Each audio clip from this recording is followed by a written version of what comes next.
Hey, welcome to Bikes, Boats, and Bivouacs. The snow is just about gone. This is all that we have left.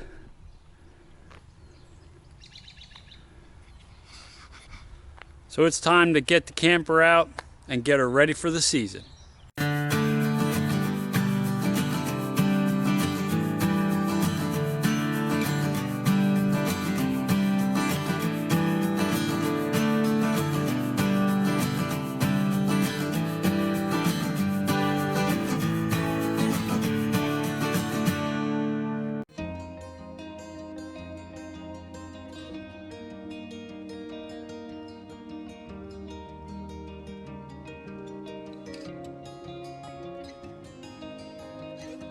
So the first thing that we have to do when we winterize them, there's something we hang in there to keep the mice from climbing around in there.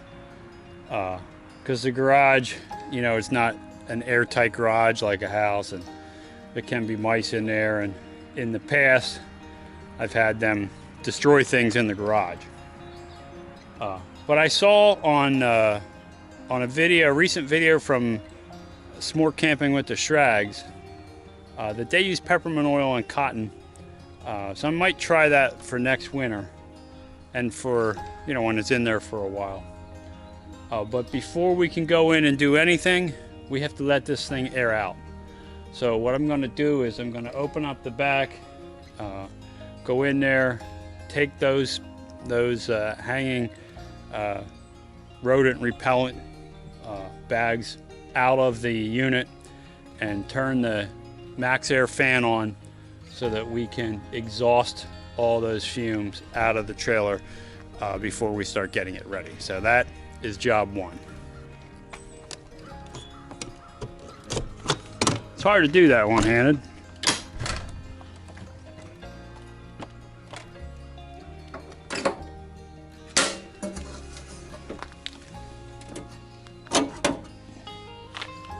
Okay, and then we can open up the back here.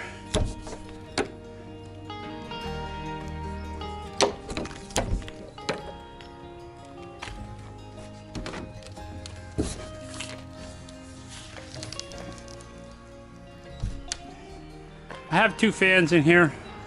I'm going to turn the max air fan on because that does a better job. This is our dehumidifier pack. It collects the water and keep mold out of here. And we see that did a pretty good job.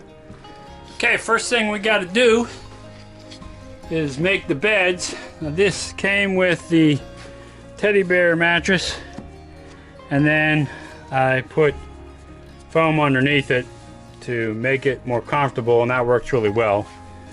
And my tip is, if you're going to put sheets on these, you know, oversized mattresses, get flat sheets that you can fold underneath. The kind that, you know, have the elastic on the corners tends to bend the corners up because they're not as heavy. Okay, we got the beds made. So we put a flat sheet on underneath, get the pillows, the comforter. This is, I believe, 55 inches wide, so just under a queen, 87 inches long. And then the top bunk, you know, a single bunk is 28 inches, but this one is 47 by 87. You have a weight restriction up here, but this is good for, you know, a couple kids or one adult at least. And it's pretty spacious, so that's good. So we got that bedding done, and then remember this couch folds down into a bed also. Here are the legs. So it folds down like that into a bed. So I always carry extra bedding up here, and I have a sleeping bag that I just throw up on the top bunk. If someone's sleeping over here, we pull that down. So that's the bedding. So next up, we got to put all the kitchen gear away. So let's get that started now. This box has some of the utensils and stuff that go in here, and I have one other crate that has inside stuff. So we'll start here and start moving stuff out. First thing, remember I talked about that sleeping bag. So here it is, and we just throw that up here in the back, and that way we have it. Okay, this is new. I did do a review on this, so I think we're going to see if this fits under the sink. the electric fry pan, because that'll replace a lot of pans and stuff, being able to cook in this thing. So let's see if it fits. I'd rather be on the floor, so there is the waistline from the sink and a gas line behind it, but it fits in there and that'll keep it from moving around, so that's going to be a great spot for there. So in the toy hauler there's not a lot of storage because you use it as a garage, so you make do with the space you have. So we'll put extra TP up here, and then I like to use these bins to keep things from falling out. And up here I have 2 of these bins, so plates and dishes and some glasses go up here, and the 2 coffee pots. The reason we have 2 coffee pots is we like percolator coffee. This is an electric percolator, and this is a campfire percolator. So sometimes we'll make it, on the stove or on a fire, and if we have electric at a campsite, we can use this percolator. So we're going to put these up in this cabinet, and that also, be tight enough that these units will not bounce around, and slide back and forth, and the cords and everything are inside them. So that's why we like to do this, and now we're ready for our plates and stuff in there, and pretty tight fit. And we also put the silverware. I have some plastic forks from last year, my spoons, knives, and forks. So we tend to put this stuff right here. Towels, the dishwashing liquid goes in there, and I'll put the dishwashing liquid in here, and I also put a small bottle of oil and my spices in here, and we'll carry that. And they go in this top drawer. Remember, we have the electric grill underneath, so these go in here, and there's plenty of other room. If you have leftovers, you need a container, so always bring a couple with me.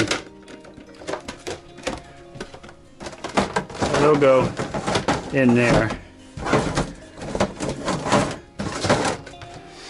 And then first aid is very important, so we have a first aid kit, throw in there. These 2 cutting boards, and normally what I do is I just pull this forward and put them on the back wall behind it like that, and then pull them out when I need them. Under here we have most of the larger utensils that we need. Can opener, spoons, tongs, scissors, working on the grill, so knife to cut things. So that is our main area to keep this stuff. I also have 2 serving trays. A lot of times if we're camping with groups, everybody will bring something.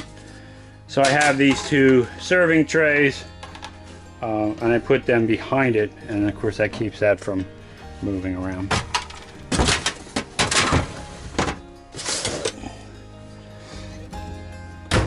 So we're making progress. Time for the next box. Okay, so we emptied our next container. We got some bowls, some regular cups, our main coffee cups, and then some extras. Couple wine glasses. Then we have the small plates, the large plates, and these old camp plates that these mugs go on.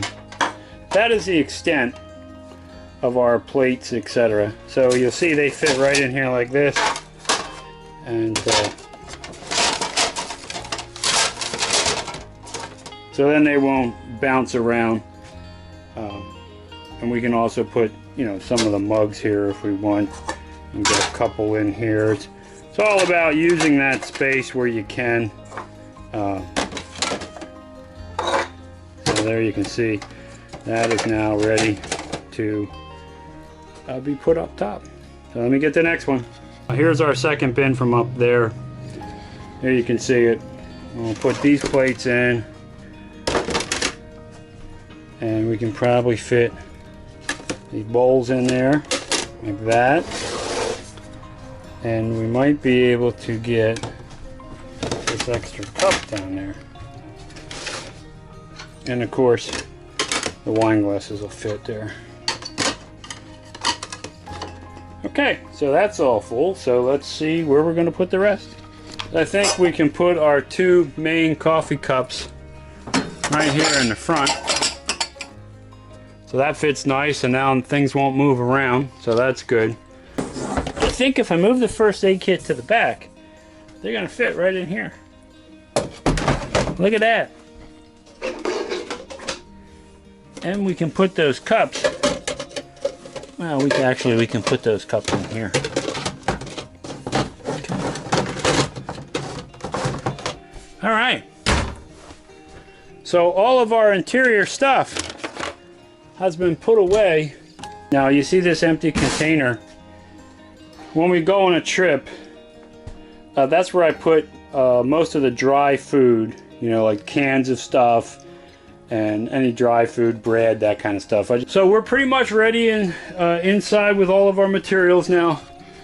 When we de-winterize it, we will fire up the gas stove, fire up the propane heater, fire up the refrigerator, flush all the systems, the water systems out, and get them ready. But I did a video called De-winterizing the KZ180TH where I go through all that, so I'll just link that up here for you. So if you are a little nervous about de-winterizing your camper for the season, you can just watch that video and that'll help you. All right, let's go outside and see what we purchased to bring along for the new year. First thing I want to point out, I have a bin full of rain gear. Now that rain gear stays in the camper, in the storage area underneath the beds. So that goes in here. Okay, for my water lines. The thing I buy every year are these inline water filters. Notice they come with the flexible hose so you don't put any stress on the connections. And they generally last me the entire season. I usually can go through a season on one of these. If I'm really using it heavy and I'm pretty suspect about the water quality, I'll switch it out halfway through the season and put the other one on. That's number one. Number two, I've been through 2 seasons with this white hose and it's starting to collapse a little bit. So I picked up a new hose that's 25 feet and I'll try that other line. If it works, great. If not, I'll switch it to this one, and I might just save that in case I'm at a campground where I need a 50-foot hose. Always got to have TP. So we get 12 rolls of RV toilet paper. Probably last me 2 seasons. And then last year, I used the orange powder that you put in your tanks. But I wasn't really impressed with the performance. I had to use more than what they said. And my buddy Tim uses this Aquachem from Thetford, and he says this stuff works great. So I got 2 boxes of this. I might need 1 more box depending on how the season goes, because I only have 12 bottles and I know I have 14 trips planned. Nothing new in my sewer support box. This is, you know, everything for the sewer is in there except the actual sewer hoses. They're carried in this tube, which I had to add, right? This didn't come with it. There's a small little tube there to put them, but I didn't like it, so I put that one on there to keep the sewer hose in good shape. This is my site setup. So this one has my wheel chucks. It has the pads for underneath the stabilizers, my wheel leveler ramps I have in the shed. I'll put them in the trunk. But that is what I use. I have these also that I use for under the steps. So if the steps, if the gravel is uneven and I can't adjust it with the adjustments on the step, I use one of these, and that works really well. And then here is my electric box. In there, extension cords, my 30 amp cable, and then I have a cable that goes from 30 to 50 in case there is no 30 amp and 50 amp only. And then I also have one that drops it down to 120 volt. I mean, it goes from 120 volt to my 30 amp box. So I have pretty much everything I need depending on the situation I came up with. This is a new hose.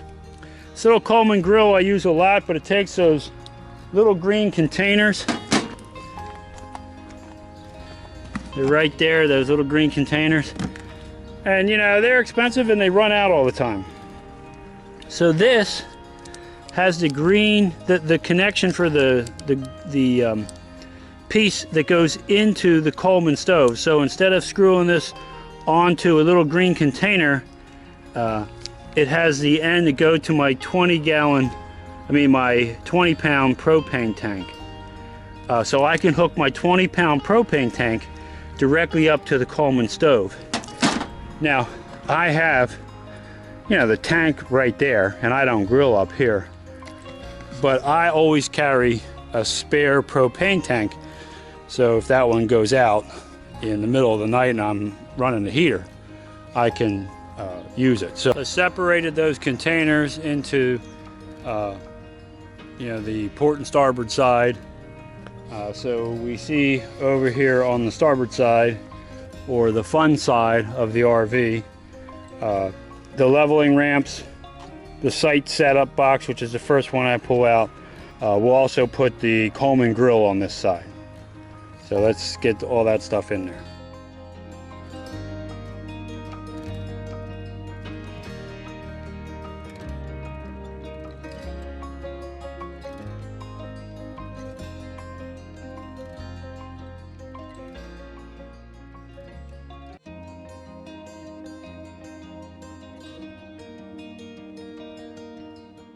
The other side. Now I generally put them in based on the opposite way that I use them. So sewer will go in first because that's the last one I hook up. Then water will go in because that's second. And then electric will be the final one. So we'll get those three in on this side.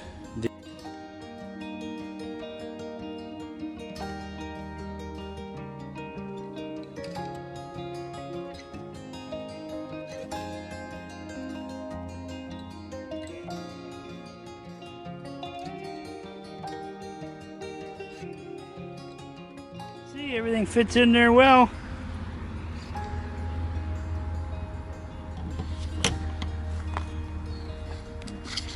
We'll check the other side. Here's the other side.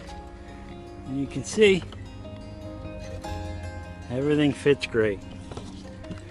So that is how I get the camper ready for camping. It has everything in it basically except the food. That's the only thing I need to add to it.